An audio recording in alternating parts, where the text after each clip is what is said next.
to find them, and I based my senior thesis work around that. Finding women And in I finding identified women engineers and producers, or engineers, no, mostly just producers who beat makers. Really, that's what I was interested in, was finding hip hop beat makers that were female.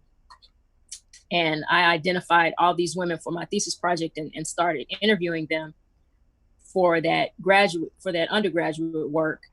And it organically and naturally over time just evolved into a nonprofit organization, which now I run, and our focus is about women in music production and their advancement, particularly in the business, right? But also just women in music production who have taken up the challenge of the craft. I think that's my most exciting aspect of what we do, is introducing production to women and young girls, not necessarily trying to inspire them to be in the business. It's great when we can do both, but the craft is, in my opinion, so rewarding in and of itself, no matter if you have all this credibility in the business or achieve all these things in the music business, which, to be quite honest with you, a lot of times is more about relationships and connection than it is about mastering the craft of recording. absolutely, absolutely. Speaking of mastering the craft of recording, how did you become the head engineer over at Atlantic Studios? Because first of all, I think it's incredible that the head engineer at Atlantic Studios in New York City is a black woman. I don't think many people are aware of that and the significance of that. Can you talk a little bit about how that came to be? Yeah, so to be honest, the job was an entry level position when I first started. They were looking for somebody just to do radio drops and do some engineering work. And it was a very, very basic job. I was very excited to do it because I was straight out of grad school. And over time, it evolved into a much more complicated job because Atlantic ended up building a state of the art studio. So I was there originally in a makeshift studio doing basic audio editing. And they decided to build this studio. And one of the things I assumed would happen is they would probably bring in some other engineer. And they were like, no, like, you have all the skills and the capability to be our main engineer. So that's what ended up happening. And as the studio grew, I grew. The project started coming in the door year after year. There was Hamilton, then there was Wait. I want Santiago's to. I want album. to. I was gonna get to that. I was gonna get to that. I'm sorry. Can you? Was it? So I just want to ask a real quick question. Was it a woman who kind of deemed you the head engineer, or was it a male? Was it a male counterpart who It was recognized my your male skills? colleague, That's dope. male colleague that's still my boss today. That's super dope. Ron Robinson, shout out to him. He took a chance, and that's what matters, that people take chances on you. And what keeps you around ultimately is the quality of what you do. So I spent tireless hours getting better. The first thing I did when I got there was I started editing podcasts and editing radio drops. And you might get 4,000 radio drops to edit. And so that's how I cut my teeth in Pro Tools as far as editing. Like, to this day, Dope. people always comment on how fast I am. You super And fast, that yo. that came from having to edit all those radio drops and stuff. And podcasts, you have to do that stuff fast, otherwise your head will explode. Because my biggest thing was, if I had like 300, 400 radio drops to do, I was always timing myself because nobody's trying to sit there all day. So you figure out really quick ways to edit that audio, to slice it up real, real fast. And so I became a go-to as far as speed. And when it came to doing radio edits and all kind of things, and obviously that skill translated over into record making. Because So I'd can you always been talk a about some of the musician. I think I projects? skipped over that. Can you talk about some of the projects you've worked on at the studio since you've been the head engineer? Some of the creative projects you've. Yeah, contributed so to? I've worked on Hamilton, and Invasion of Privacy, Cardi B, and Jason Mraz. Actually did some vocal production on his last album. We had a record we did together with Gold called Have It All. I recorded that and did vocal production and engineering on that, some mixing as well. Super And dope. Dear Evan Hansen, I got a chance to work on that Broadway show. Wow. I worked on, I recorded um, Screwed on the last album for Janelle Monáe on Dirty Computer. Super I dope. recorded Zoe Kravitz on that record. And I actually a record just came out today that I mixed for Ella Hale's artist, a new artist on Interscope. I just mixed 2 records on her album that dropped today. So go check that out. Congratulations. Yo, so I just want to tell people Just who are summer just projects. I want to tell people who are just joining us that who we're sitting here with and having a conversation about creativity about. This is Ebonie Smith. Ebonie Smith is the head engineer over at Atlantic Studios. She's a Forbes 30 under 30. She's a Grammy governor. Nominee. I'm sorry.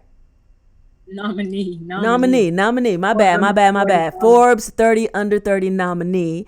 She's a 3-time Grammy Award winner. And she's just a phenomenal producer. And she has a nonprofit called Gender Amplified, which aims to increase the visibility and teach young women the art of production and engineering. So I want to switch Yep. gears a little bit and talk about creativity, because for you to be Mm-hmm. able to do all the things that you do, you have to have a really cool and deep relationship with your own creativity. And a prior IG Live, I was asked what fuels my desire to hone my craft to be creative. So I kind of want to throw that out to you. What do you think, first of all, fuels your desire to be creative? And Uh-huh. what do you think fuels your desire to, as a multi instrumentalist, as somebody who is completely enthralled in music production every day and creating every day? What fuels that desire to become a better piano player or guitar player or engineer, producer? Can you talk a little bit about those things for me? Yeah, I think everything for me goes back to my faith. I'm Christian, and my faith plays a very big role in how I perceive my gifts and my abilities, right? So in Christianity, we're taught that our gifts are not exclusively about us. They're not about our gratification necessarily. Mm. It's great to get a little praise and a little glory, but everything that we do is because we've been given the gift, we've been endowed, the gifts are not our own. We've been given them to share and to use them to bring other people to God, right? So it's not really a option as far as developing my craft. It's a responsibility. Mm. Whatever gift that I have, it's meant to be used. So every day I treat it like a job. Every day I get up, I do prayers, I work out, and I start with whatever aspect of my musical and creative life developing that day. If it's working on instruments, for me, it's so important that I be as good a musician and as great a musician as I can possibly be, because that gift has been given to me. Mm-hmm. For as long as I could remember, I could play, and for no apparent reason. Like, there's nobody in my immediate family that can explain my gift for music. My mother's tone deaf. Like, nobody can really explain it. But for as long as I've known myself, I could play just naturally. So it's my goal and my objective and responsibility to take that talent and turn it into skill, because that's me being a good steward of that gift. So I'm always thinking about, okay, if I've been given some sort of gift, how am I taking care of it? How am I refining it and using it so that when I share that gift with others, it brings people to God. So it's a gift from God to me, back to God. And that's Amen. how I always kind of look at it. And the time that I put into being better and getting better is a form of praise. It's a form of worship.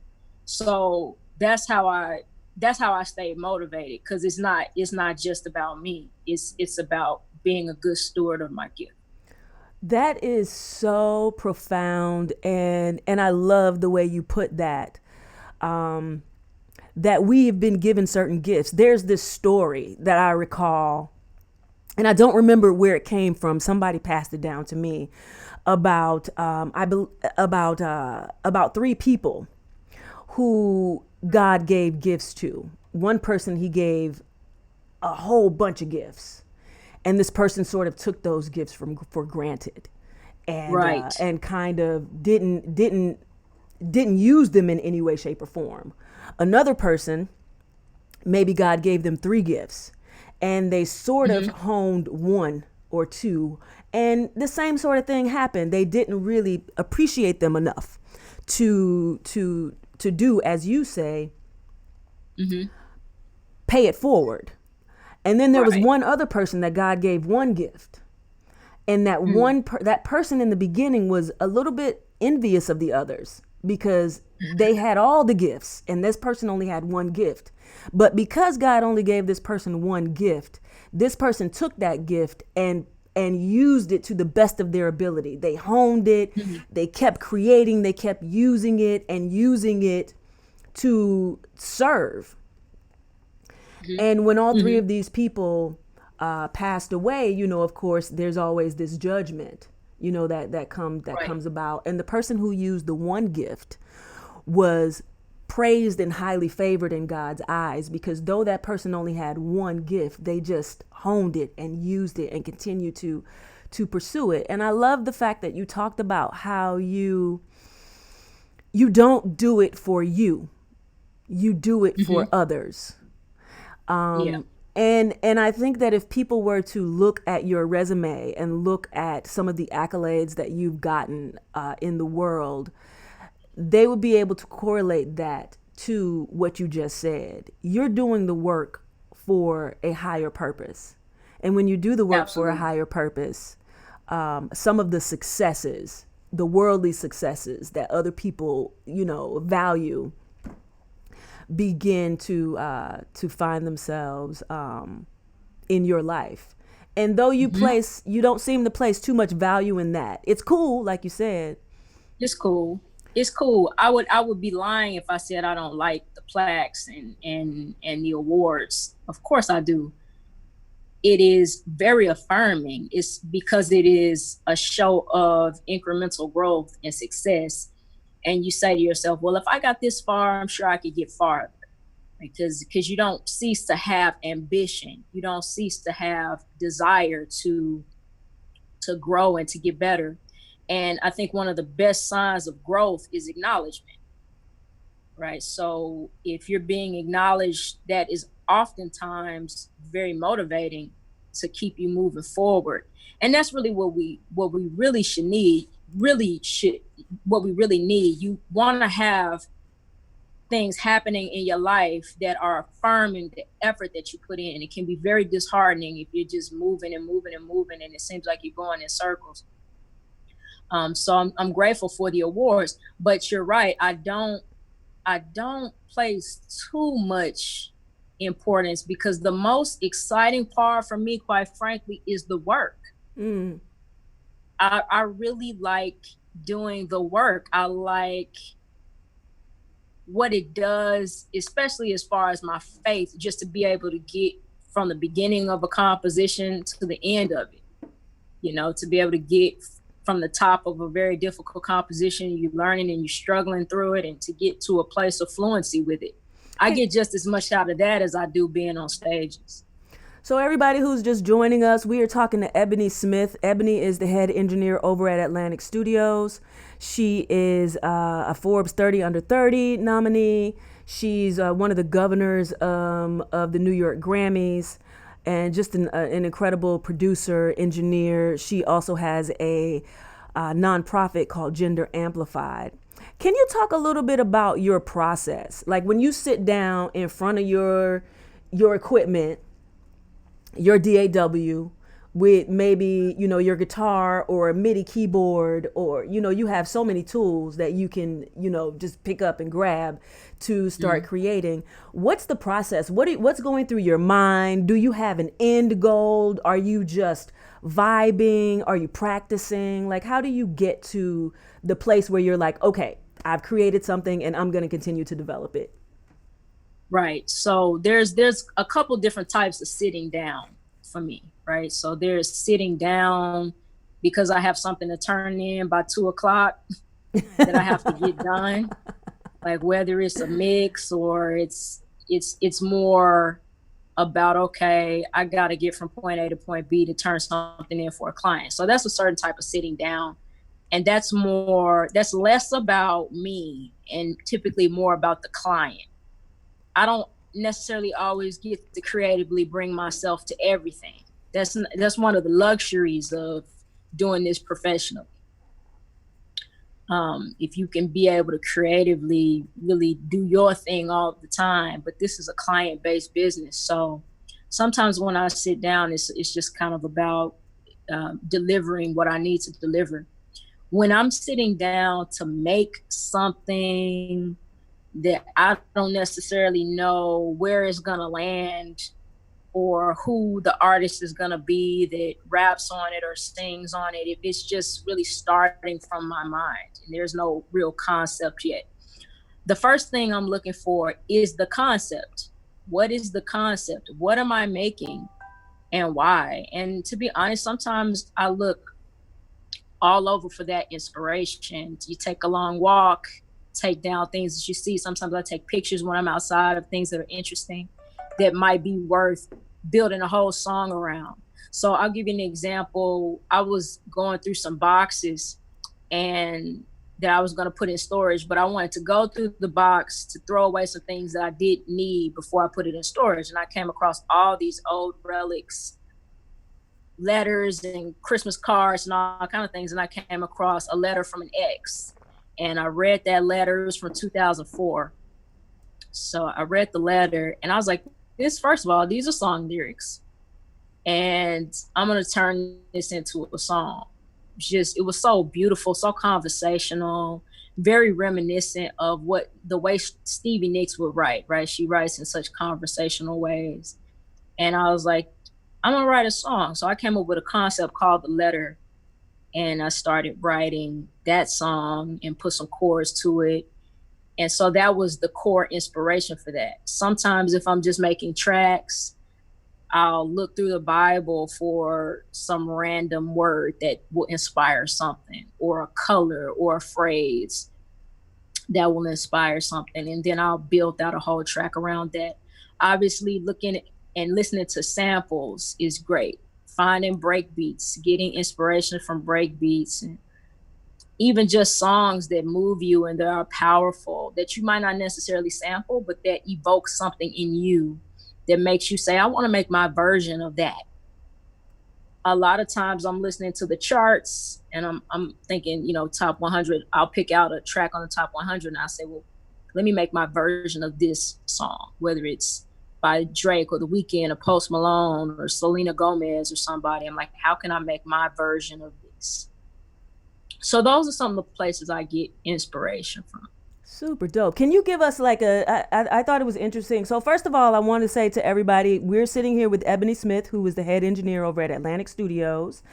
And we're having a conversation about creativity. I want to give a shout out to everybody who's stuck around, who's kicking it. I see my cousins. I see my sister up in the house. I got some good friends up in here. Can you talk a little bit about times when you feel uncreative or does that ever exist for you?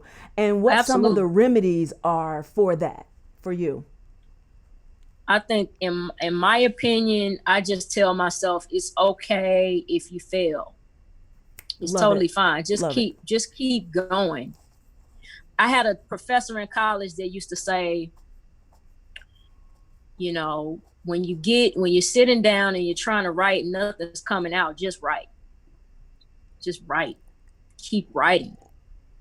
Even if it makes absolutely no sense. Because in my opinion, composing, producing, all that really is writing. All of it is writing. Even though we have different tools, we're not using pen and paper to write our music anymore. We're still writing. So I use the same approach I use for any type of actual literary writing or poetry or prose or whatever. I'm thinking you just got to sit down and do scribbles until you come up with something. And sometimes it's absolutely trash. I made something yesterday that was just not good. Oh man. But it had something. There was something there, but I just like stuck with it. I was like, I'm going to finish this. Talk about that a little bit. Sound great. But, talk about the importance of that a little bit, about finishing something even though you may have, you may want to censor it. Talk about, because I've been reading a lot about creativity, and one of the tips they give is to stop censoring yourself as you're being creative. That's what my teacher, that same teacher used to say, that don't go back and edit, just write. And eventually you'll have a breakthrough. So I think it's easy to get stuck in this feedback loop of criticizing what you're doing and what you're making. And there's no right or wrong to music. There really isn't. You just have to keep making things. And because the reality is, if you make 10 tracks, one of them's got to be decent. If you don't make any, then you don't have anything. Oh, yes. And so I'd rather make 10 tracks and 8 of them suck and 2 of them are great, versus being stuck on one for 2 weeks and it's still not quite turning out. Because the thing is, you have to believe, and once again, this goes back to my faith. I say to myself, it's in me. Whatever I need to manifest is in me already. Yes. So it might not show up on Monday. It might not show up on Tuesday. That's really not up to me anyway, right? What's up to me is being in a position to receive when God sends me something. So if I'm not being disciplined about practice, if I'm not being disciplined about working, if I'm not being disciplined about trying, then I'm never going to be in position to receive. Because it's not, when we put the genius on ourselves, that's number one as far as mistakes. If we put too much pressure on ourselves to be genius, because most great ideas are received, they're downloaded, they come to us, they're happenstance. It's our job to execute. But the initial impulse typically can come from anywhere. So we just have to be in position to receive. And so I show up every day the same time and just put my best foot forward and at least try to make something. If it's great, it's great. Some days it's there. It's there. I made a track on Monday. It's a winner. Like you will hear. Like it's a winner. I love it. I love it. On Tuesday, it was like not quite a winner. I'm gonna make something today. It's every day. I love that. I love that so much. You touched on so many things that I love about what you just shared. That was so gold. I hope you guys are getting this. She is preaching for sure, Asa. Ebonie Smith Music is Ebonie's ID. We're sitting here with Ebonie Smith, an incredible producer, engineer, head engineer over at Atlantic Studios. She's one of the Grammy governors. She's a 4-time Grammy winner. She's the homie. This is a great conversation about creativity. A while ago, one of the first times, actually the very first time I met Dave Pensato. And if you guys should know who Dave Pensato is. He is one of the legendary mix engineers in the world. Legend. It was so funny because the first thing he said to me, because this little young A&R guy took me to go meet him. He was introducing me to some of the legends out in LA. And Pensado said, you know, the only thing you got to do is just keep writing, because you got to figure out. He said you got to figure out your ratio. He used R. Kelly, and you know, for some people that's either good or bad. It doesn't even matter. He used R. Kelly as an example because he was working on an R. Kelly album at the time, and he said, you know, he might bring in 50 tracks. He said out of those 50 tracks, 40 of them is garbage. You know, he's like, I listen to him and I'm like, oh God, what is this? You know, and this is him being real, you know, super cool and down to earth. He was like, but those other 10 are hits. He's like, so you just have to figure out how many songs it takes for you to write to get to the jewels, to get to the gold. And the only way, I think, one of the things that you said that I love is that the only way that you don't ever get to it is by not writing, is by not having the discipline to sit down and pick up your instrument. You know, I guess that's what my last chat, that's one of the questions was like, what is it that fuels you to pick up your instrument? And it's having the discipline and realizing that is the tool through which I'm able to express my creativity, through the bass guitar, mm-hmm. through mm-hmm. learning different concepts behind engineering and understanding how sound works.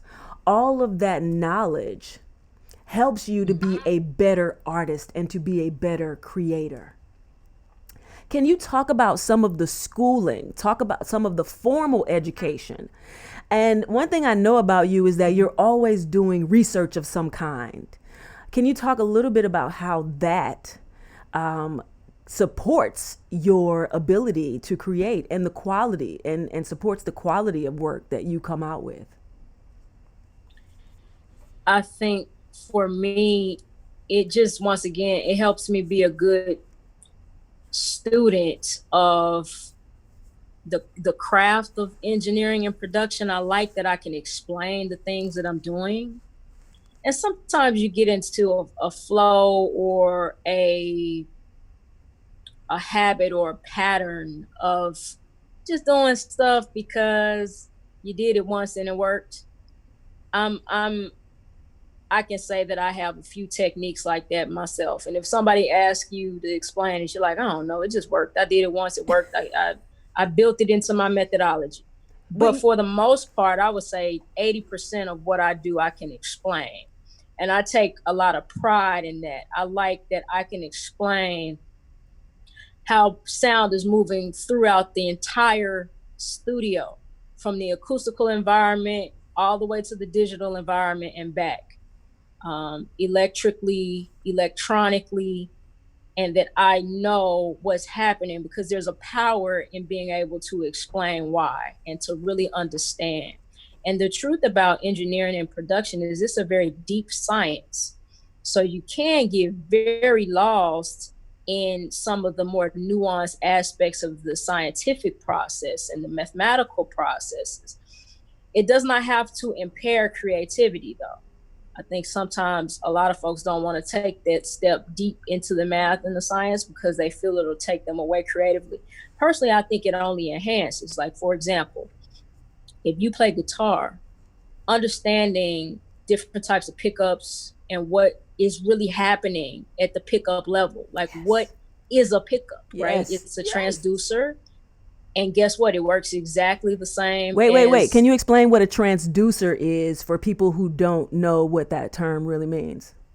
So a transducer is basically a type of device, electric device, that will translate or transform from one type of energy to another type. Yes. So transducers are taking, for example, acoustic information or acoustic energy and turning it into electric current.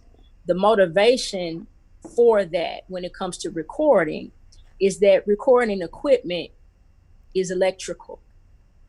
It is bound by the sciences of electrical engineering. Yes. Acoustic information, sound, if you will, that you can hear in acoustic environments, which basically means it's it's physical. It is physical energy out in the world. That is the movement of molecules in air, in some sort of medium like air or water, Yes. or what have you. Right. So molecules bouncing around off of surfaces in and out of atmosphere creates a type of rumbling among those molecules, and that can be heard. Right. So we hear it through our ears, right, which are essentially transducers themselves.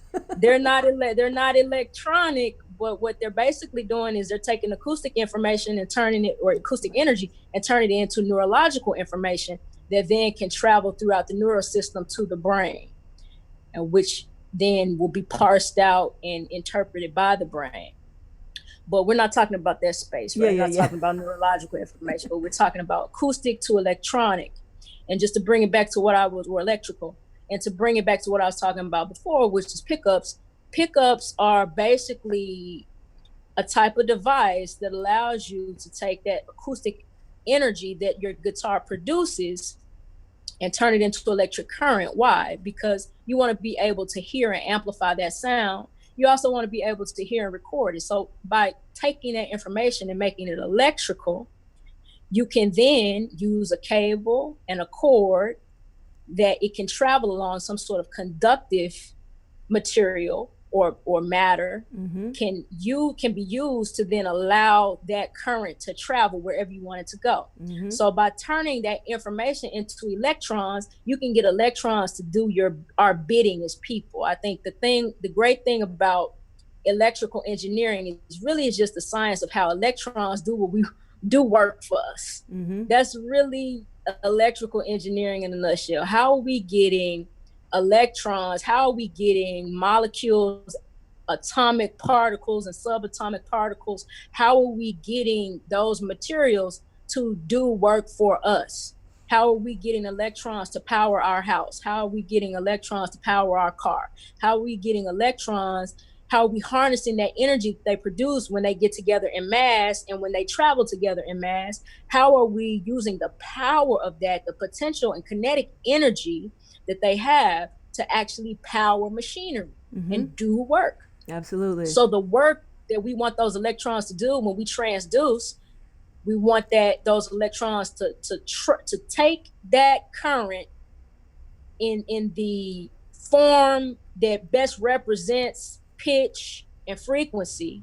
We want to use electrons to take that to an amp or to our computer so that we can amplify the sound or properly record the sound.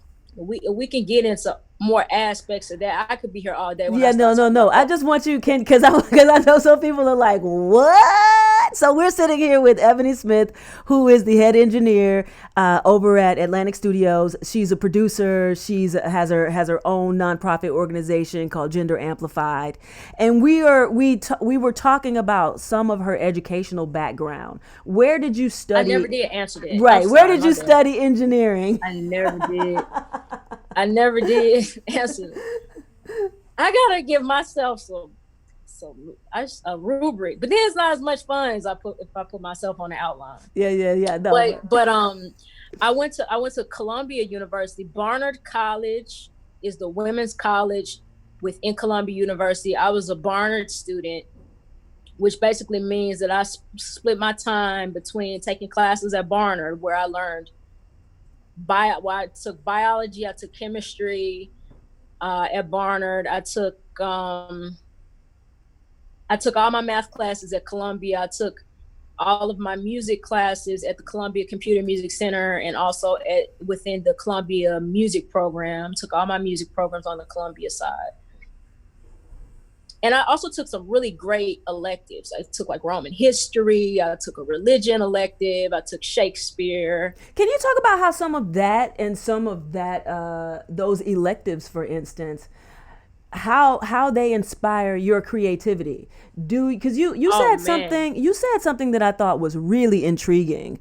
You talked about how when you sit down, the first thing you try to do is come up with a concept. And one of the things you talked about doing was opening up the Bible and finding a word and using that as inspiration for a concept. Can you give us just a brief example of how that process works for you? Like, Right. So, well, for me, I'm always reading or watching documentaries. I'm always studying. So, if we're talking about coursework specifically, all of my coursework ends up in my music. So, for example, I was an Africana Studies major, and my concentration was in music. But I wrote a song recently. I've been out of college for so long. I wrote a song recently about Amina, which is a African queen deity, and the concept was Amina that I put the song together. And it seemed almost like you're talking about a girl named Amina, but I'm talking about a God named Amina. And it works on so many different levels. But I'm talking about all these things that are mystical and mythical while kind of making it contemporary and making it sound like I'm not talking to this queen, princess, deity. I'm talking about just a regular girl from around the way. So, I think Julius Caesar, for example, just to take it there, Julius Caesar is Roman history, but, it's also a Shakespearean play. It's so the marriage of the humanities and history, astronomy, it's all there in music. It's really all there. One of the artists I'm studying right now is Stevie Nicks, and one of her most famous songs is Rhiannon. And she wrote that about a witch. It's like one of Fleetwood Mac's biggest records. She wrote about a witch. And all of her songs are kind of like that. She got another song called Gold Dust Woman. It's about like a witch or a woman that's mystical or mythical. Mythology is a great place to get inspiration. I was working with an artist once that wrote a song called Dionysus. It's one of the coolest songs that has never been heard. I think you got to keep it fresh. And the great thing about the Bible and mythological works, whether it's like Greek mythological works or Roman mythology, is you'll find some of the most universal themes. If you're looking for a theme that doesn't get old, it's probably in the Bible. absolutely. It's probably in the Torah. It's probably in the Quran. It's probably in some of these books that people still read so faithfully and religiously. Reasons why we're attracted to these books is because they speak to the human condition and the human experience in such unabridged ways and in such authentic ways. We can all relate to so many of these figures. I mean, if you think about the Bible, we can all relate to a David on some level or a Moses on some level. We can all relate to an Esther. These are people, and the stuff they went through is so universal. If you can kind of tap into some of that, you can find some incredible concepts, I think, for making music. So that's undergrad, and in graduate school I went to NYU.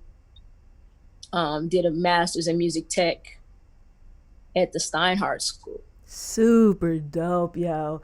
Can you talk a little bit about oftentimes people think failure is a reason to give up and focus on something else. Yeah.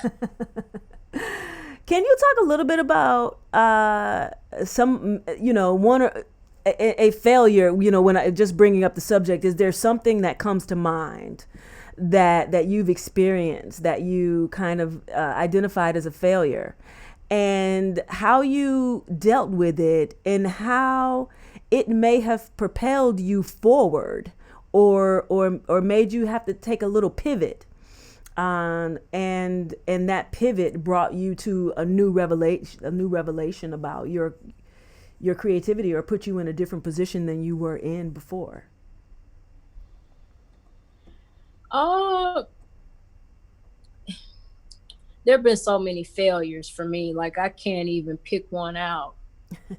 but I can speak generally about failure. That's cool. I failed like a lot, like a whole lot. I think I failed like 5 times already today at something. Oh, come on. You might be being too I'm, hard on yourself. I'm sure I failed like a lot, but I always just think of it as, well, it's not, what I say to myself is, whatever I'm trying to do is not above me. It ends up being some sort of quest to do right by my gifts. If I think for me, it's about saying, but I've been given this gift, so I must be able to succeed. Like, why would God, you know what I mean? Why would Yes, God give me? trust me, I've I've been said that. given, so I failed today. So tomorrow is a different day. And if I fail tomorrow, I'm pretty sure that there'll be another day. Hopefully there'll be another day where I could try it again. And eventually there's a breakthrough.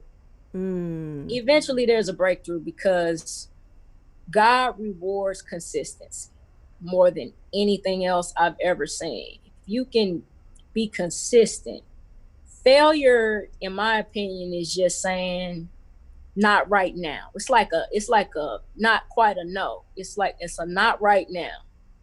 And then you have to say, okay, well, I'll be back tomorrow.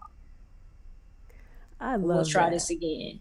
I absolutely love that. What are people always ask me this, and I think this is an interesting question because it talks a little bit, it speaks a little bit about to who you are when you're not playing music, when you're not working on music. What are some of the things that you like to do when you're not working, you're not in the studio, you're not writing or creating? I love to work out. I work out a lot every day. I work out. I love that. You were an It's just athlete, right? I was an athlete for a long time, and it's just a really great way to exercise my mind. It's more about my mind than my body.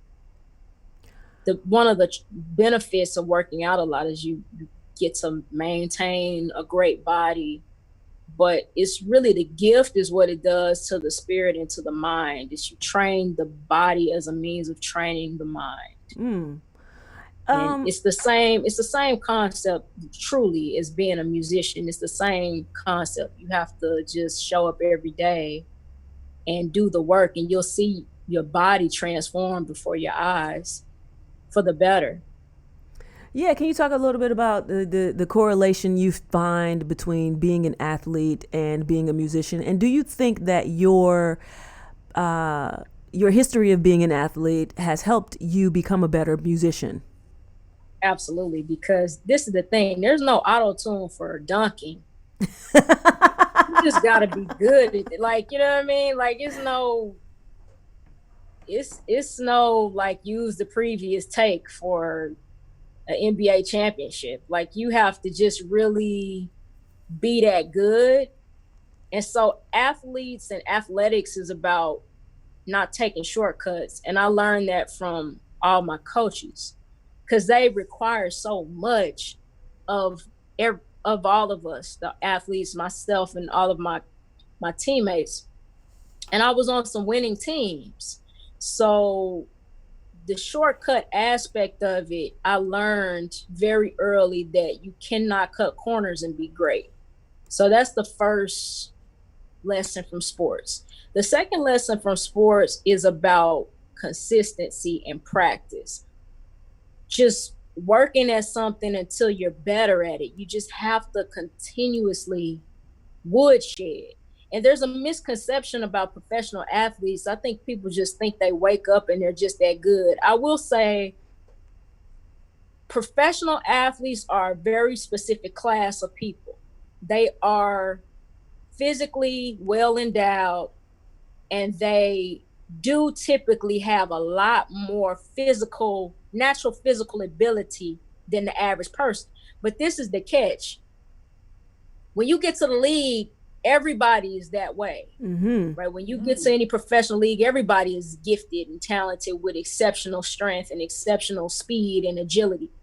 So what's going to make you a LeBron versus the next athlete, or Michael Jordan versus the next athlete? And typically it's a mental strength and a mental toughness mixed with all this physical prowess that's going to give you that edge to consistently win. And in athletics, it's about consistently winning and putting yourself in a position where you know you can deliver 30 points a night, at least and 25 points a night. How does that correlate to being a musician? That's what your team is depending on, huh? How does that correlate to being a musician or being a better musician?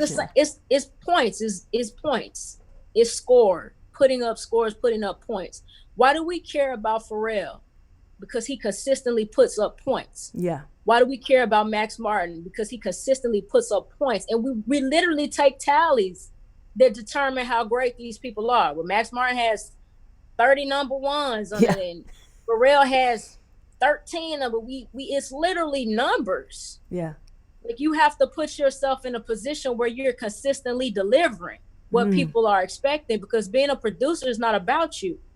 Unless you want to just do it at the house. You can be a producer at the house. None of us will care, but you can be a producer at the house. If you want to be in the league, if you want to be competitive, then you have to be thinking about, well, how do I consistently put up what people are going to need and what people want to hear? It's not just about you as a producer. It's about the type of effect your music has on people. You are really, really dropping some knowledge on these people. Y'all need to know who this woman is. This is Ebonie Smith. She is the head engineer over at Atlantic Studios. She's an incredible producer, artist.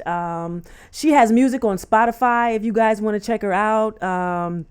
If you want to follow her on Instagram at Ebonie Smith. If you guys have any questions, please drop questions in the comment box. I mean, she's spoken on so many topics, and you know, one of the themes that I hear throughout this conversation, we're talking about creativity and we're talking about music, but I really feel like we're talking about life. We're talking about a lifestyle. We're talking about how to live as a human being, no matter what it is you're doing. My sister just mentioned that some of the things that you just talked about, you can apply it to education. You can apply these concepts to anything in your life that you want to be successful at. And I really believe that everybody is creative. I know people who say, for sure, you know, I'm not creative. I don't have a creative bone in my body, you know. But I believe that we were born with some level of innate desire to create. Even when we are having a conversation, we haven't thought about what we were going to say before we opened our mouths to speak. I mean, we've probably had some sort of ideas about what we were going to talk about, but there's a level of creativity that comes with just having conversations every day. So in and of itself, that's people being creative. When you think about the future and what you want the future to hold for yourself, that's a form of creativity. I think that we don't give ourselves enough credit as human beings for being creative. We think the artists are always creative and they exist outside of us. Okay, so we have a couple of questions. Oh, there are some good ones. What advice do you have for beginning or aspiring musicians regardless of age? I'm going to just really talk about that really fast. I picked up the bass guitar in my second year in college. I was at UC Berkeley studying to be a journalist. So I think that there's this idea that you can't become a musician once you pass a certain age. And I will say it's not true. If you have a desire to play an instrument, the first thing you got to do is go get that instrument. You don't know how many people say to me, I want to play bass. And the first thing I ask them is, well, do you have a bass guitar? You have a bass. And they say no. And I'll say, well, you're never going to play bass because you don't even have a bass guitar. So pick it up. Just pick it up.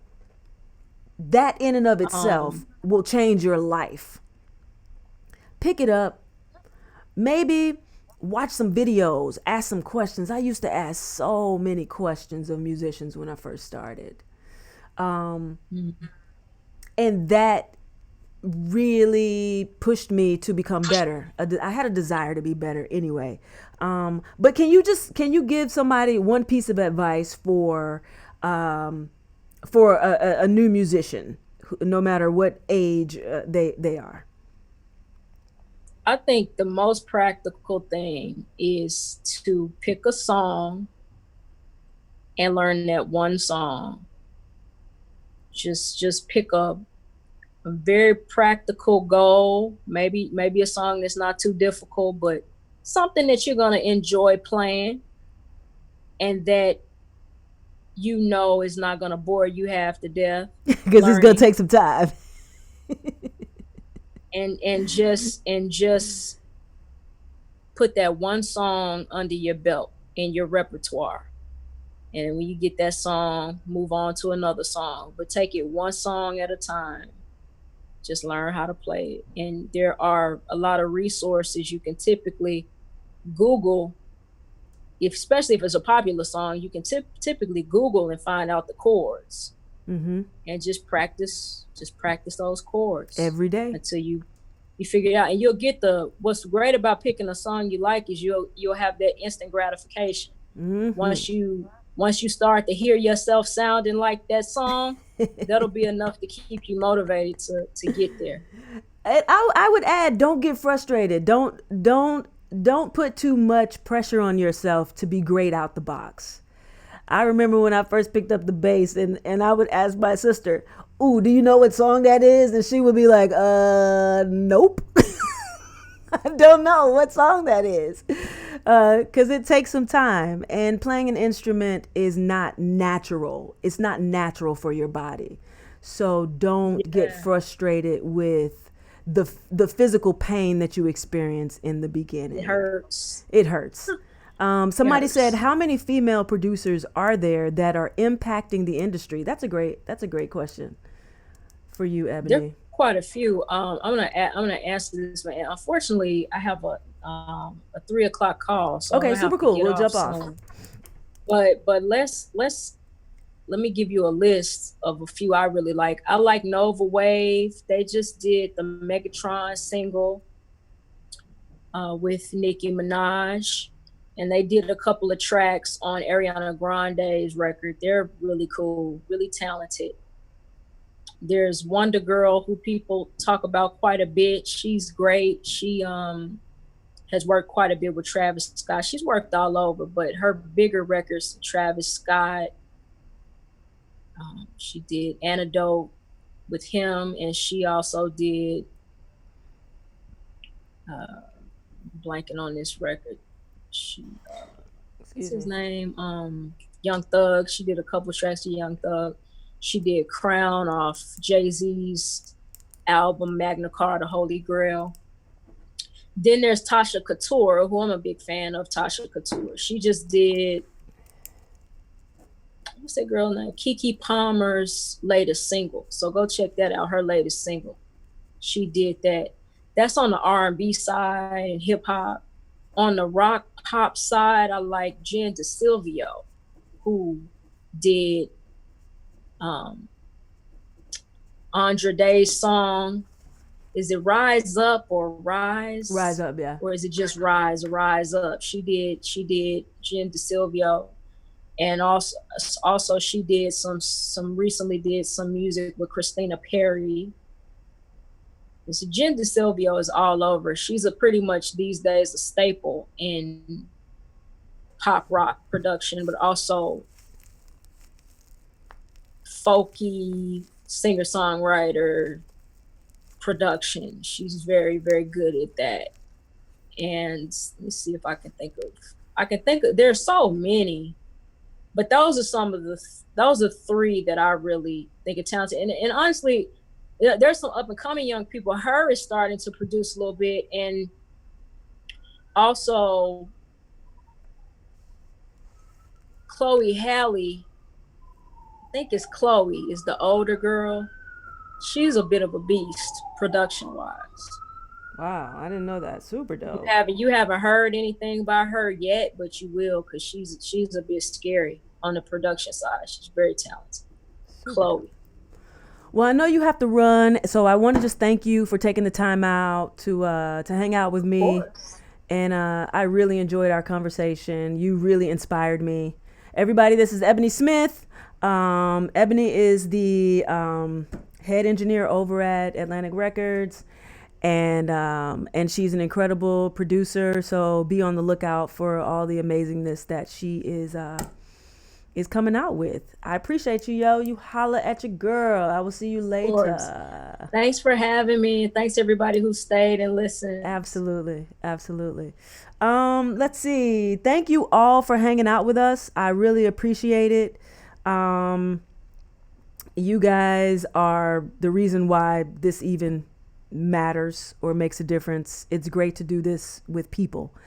Because if we were just having this, it's actually, we probably would have just had a conversation like this, even if nobody was there. So that was really great. Check out divinityroxx.com. We're going to do this on Wednesday.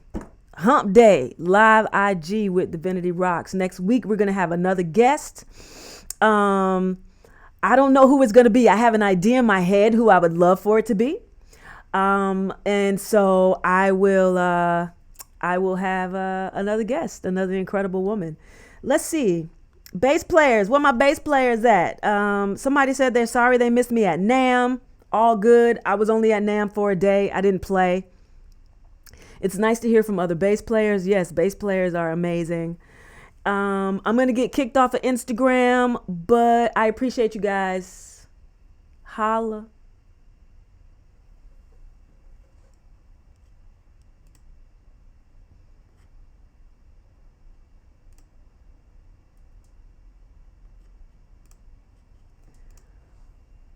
Ooh, that was good. Dang, I wish I would have recorded from the beginning.